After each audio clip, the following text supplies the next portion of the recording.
Bom, pessoal, falar um pouco para vocês agora sobre a Internacional Comunista. Tá? O que foi a Internacional Comunista? A Internacional Comunista ela foi um organismo criado pela União Soviética com o objetivo de levar a revolução para outros lugares, ou pelo menos para apoiar partidos comunistas que nascessem em outros países, né? Então, quando ela foi criada em 1919, houve um congresso onde se estabeleceram alguns pontos ali, né, para serem seguidos, né?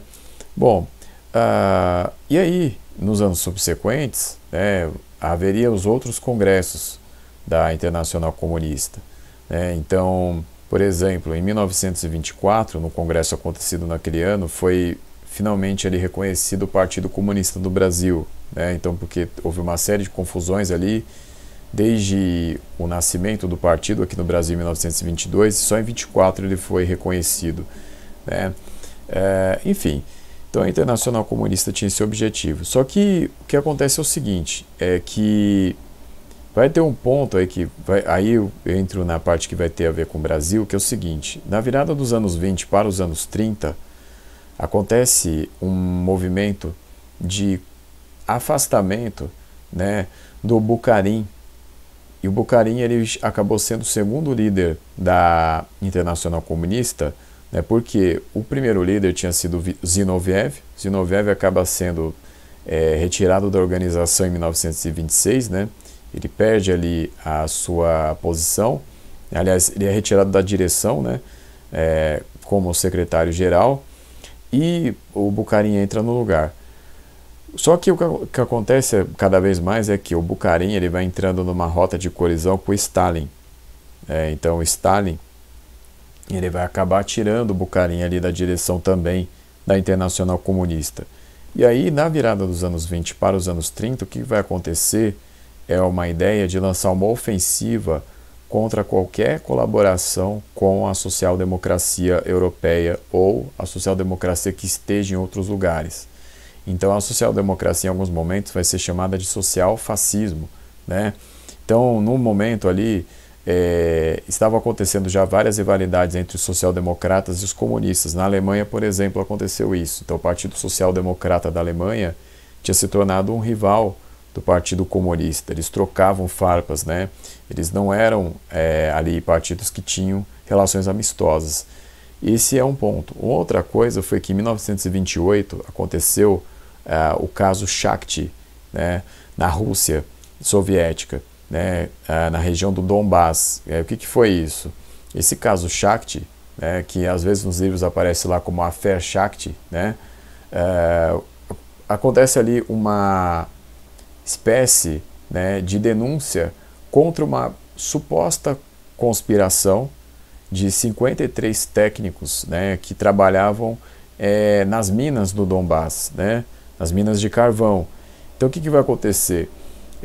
Vão se fazer várias acusações de que estes mineiros, esses 53 mineiros, na verdade, eram ali patrocinados pelas potências estrangeiras.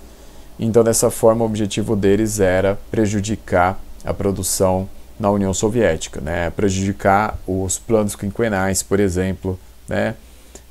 Prejudicar toda a organização para o desenvolvimento da União Soviética. Essa era a intenção ali, segundo os acusadores, né? E o principal acusador vai ser o Stalin.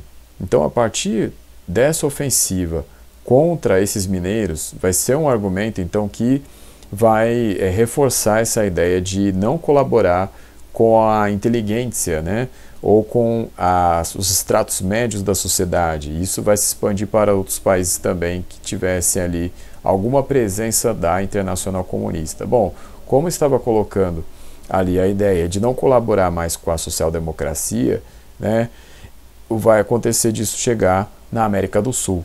Então, aí já em 1929, várias discussões estavam acontecendo na Internacional Comunista, e aí no mesmo ano vai chegar aqui, mais ou menos no segundo semestre, a ideia de fazer um afastamento de qualquer relação com a social-democracia. O que vai acontecer é que, quando chega essa ideia aqui no Brasil, o Partido Comunista do Brasil ele vai acabar recebendo essas ordens a partir do secretariado sul-americano da Internacional Comunista, que vai trazer essas ideias, impondo aqui aos comunistas do Brasil uma espécie de depuração, tá, de qualquer elemento ali que fosse mais pequeno burguês ou de classe média que estivesse na direção do partido. Então, o que vai acontecer com os intelectuais aqui que o PCB tinha na época, né, da virada dos anos 20 para os anos 30?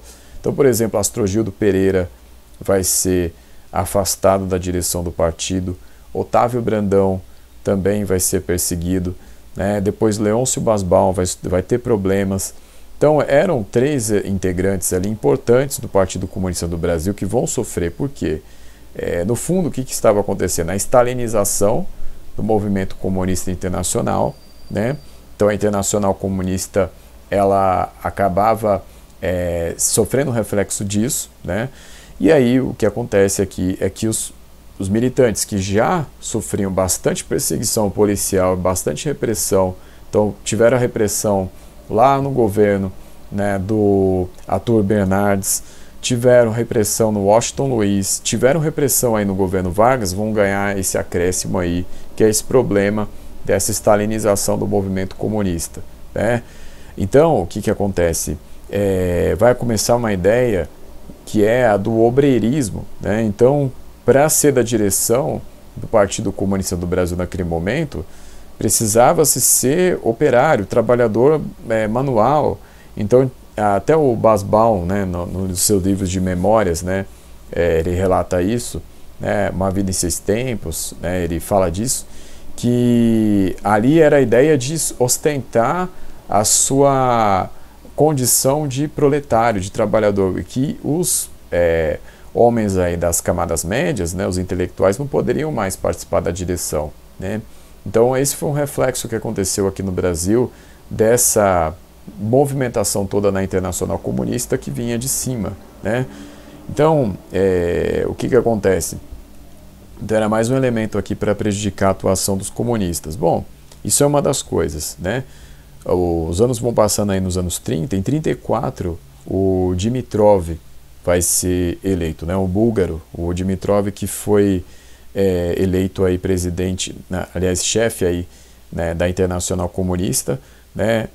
O Dimitrov tinha ganhado destaque em 1933 porque ele foi acusado de ter incendiado o Reichstag na Alemanha, só que ele conseguiu enfrentar ali os nazistas dentro do próprio julgamento ali na Alemanha e conseguiu mostrar que ele não foi a pessoa que colocou fogo lá no Reichstag, né, que era o parlamento alemão, né? Então foi uma coisa marcante. Depois ele conseguiu refúgio na União Soviética e aí acabou ganhando destaque e então passou a chefiar a Internacional Comunista, né?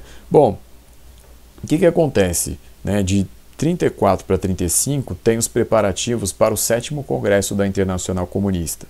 O que vai acontecer, né, no 7º Congresso da Internacional Comunista?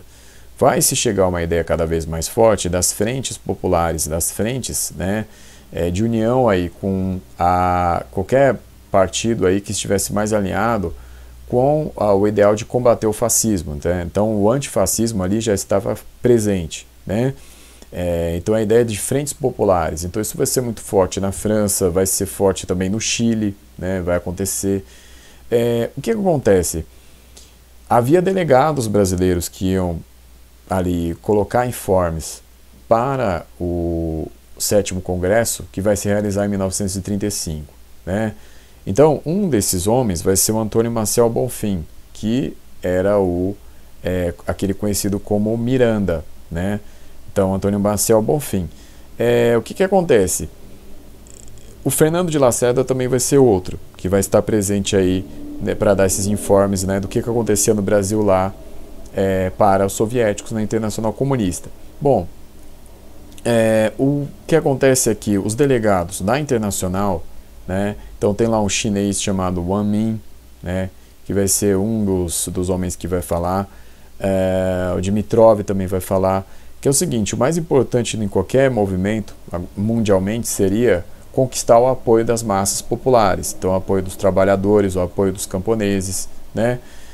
e não se seduzir por ideias de putismo, ou seja, de golpismo. Essa era a ideia, né? Era a ideia de conquistar primeiro as massas, né? Mas o que houve? Os informantes, né, do PCB que foram lá para a Internacional Comunista, eles acabaram aumentando demais a influência que o partido tinha, né, ali aumentando no discurso, né, porque o partido não era influente aqui na sociedade brasileira, né, o PCB não era grande, né, e a ANL, apesar de ser uma organização significativa, a ANL, que era a Aliança Nacional Libertadora, que tinha, ia ter em 1935 ali o Prestes como chefe de honra, né, presidente de honra, era importante, mas também não tinha conquistado as massas, né? Mas o que esses militantes aqui do Brasil fizeram? Lá na Internacional Comunista, eles fizeram um discurso como se houvesse realmente essa influência sobre as massas, né? E não havia, né? Então eles não conseguiram mostrar o real movimento que estava acontecendo. Bom, é importante lembrar que aqui no Brasil naquela época tinha lá o enfrentamento entre a ANL, né, que são as forças de centro-esquerda e de esquerda, contra a AIB, a Ação Integralista Brasileira, que eram as forças de direita, né? Então, o que ocorre? Então, aconteceram esses informes aí. O que acontece é que ao longo do ano, né, a ANL, ela acaba sendo suspensa, ela não é proibida, ela é suspensa, né? E vai acontecer que em novembro vão acontecer levantes em 3 cidades aqui do Brasil. Vão acontecer levantes em Natal, em Recife e no Rio de Janeiro, tá? Todos eles ali já para o fim do mês de novembro, né? Bom, o que acontece, pessoal, é que é o seguinte, a Internacional Comunista, ela não tinha dado orientações para que houvesse os levantes aqui da forma como eles foram feitos, que eram para serem feitas as movimentações de conquista, né, da população, conquista dos trabalhadores, mas não que houvessem os levantes em si. Então, o que acontece? Foi uma interpretação que os comunistas aqui tiveram, né, só que eles não agiram sós e muito menos eram a maioria, porque a maioria do movimento eram militares, né, que acabaram participando e que fizeram essa interpretação de que poderiam, então, ter esses levantes, né? Então, em Natal isso durou praticamente 4 dias, no Recife não chegou a durar 2 dias, e no Rio de Janeiro muito menos, tá? Então, assim, então esses movimentos todos, eles não tiveram ali a preparação da Internacional Comunista, apesar de terem vindo comunistas para cá, né? Depois se descobriu que tinha pessoas aí da polícia política alemã infiltrados aí no meio, né, dos comunistas aqui do Brasil, enfim. Então isso pode ter facilitado inclusive ali a denúncia, né, do movimento quando ele estava para acontecer, por exemplo, no Rio de Janeiro, né, que foi o último, né, porque primeiro aconteceu em Natal, depois Recife, depois Rio de Janeiro, né. Então, pessoal, o que acontece? A Internacional Comunista, ela não vai ter assim essa participação direta, esses levantes aqui, daquilo que vai ser conhecido como intentona comunista, que ficou assim até hoje nos livros, né, de história, assim que aparece, né. Então foram levantes ali prestistas, né. Durante muito tempo se falou que foram levantes tenentistas, mas depois se chegou à conclusão de que são levantes prestistas, né. Bom, então, pessoal, o que acontece? Então a Internacional Comunista vai ser uma organização que, por exemplo, vai ter ali uma certa influência na Guerra Civil Espanhola, né? Só que ela sempre vai esbarrar ali com as vontades do Estado soviético, né? Então, o que se reclama ali, tem um livro do Silvio Pons que fala sobre isso, né? Depois eu posso até colocar a referência aí que fala sobre isso, que vai ter esse choque. Então, na Guerra Civil Espanhola, inicialmente ali, a Internacional Comunista, ela fica presa, né? Na verdade vai ficar presa aos interesses do Estado soviético, porque a União Soviética tinha ali acordos com a Inglaterra e com a França de que ela não entraria oficialmente na guerra, né? Ela acaba mandando ali especialistas militares, alguma ajuda em dinheiro para os republicanos, mas não é nada oficial, né? Enquanto a Itália e a Alemanha apoiavam abertamente o Franco, que estava querendo chegar ao poder naquele momento na Guerra Civil Espanhola. Então, a Internacional Comunista ela ficava numa posição ali, sob a liderança do Dimitrov, que era muito desconfortável, né? Porque era sempre uma posição assim, de querer aumentar a ajuda aos movimentos que aconteciam, mas o Estado Soviético, né, colocava ali o Narkomindel, né, o Narkomindel, que era o Comissariado do Povo para as Relações Exteriores, como preferencial, né? Então era um embate ali que havia, né? No fim das contas vai acontecer de que a Internacional Comunista ela não vai conseguir, né, levar aí efetivamente a revolução para os outros países, né? Vai ser muito mais uma coisa do próprio Estado Soviético do que da Internacional Comunista, né? Principalmente quando chegar ali a Segunda Guerra Mundial, né, com a ocupação de vários lugares ali no leste europeu pelas tropas soviéticas, vai ser mais o Estado Soviético mesmo. A Internacional Comunista vai acabar sendo ali extinta em 1943, né? É isso que vai acabar acontecendo. Bom, pessoal, a Internacional Comunista também, interessante dela é que havia ali delegados, né, de vários países, né? No segundo congresso da Internacional de 1920, interessante acompanhar que houve um debate sobre o papel das colônias e semicolônias no movimento internacional, e aí teve um debate célebre, né, entre o Lenin e o Manabendra Nath Roy, né, que era um delegado indiano, né? Então foi um debate ali bastante interessante entre os dois, né? Porque, enfim, o Roy acreditava assim numa ideia de que nas colônias e semicolônias, né, você precisaria ali de um estudo mais apropriado para a realidade de cada uma, né?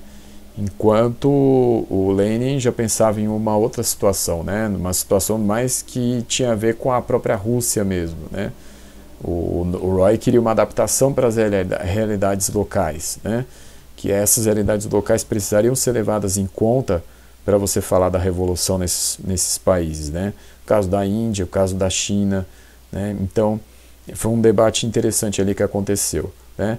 Mas, basicamente, então, a Internacional Comunista não vai ter grande influência, ela não vai ser uma organização que vai levar efetivamente a revolução para os outros países, né? Vai ter certo apoio, mas não vai conseguir ultrapassar os interesses do Estado Soviético, que é o que realmente vai prevalecer, tá? Então, era isso que eu tinha para falar. Obrigado.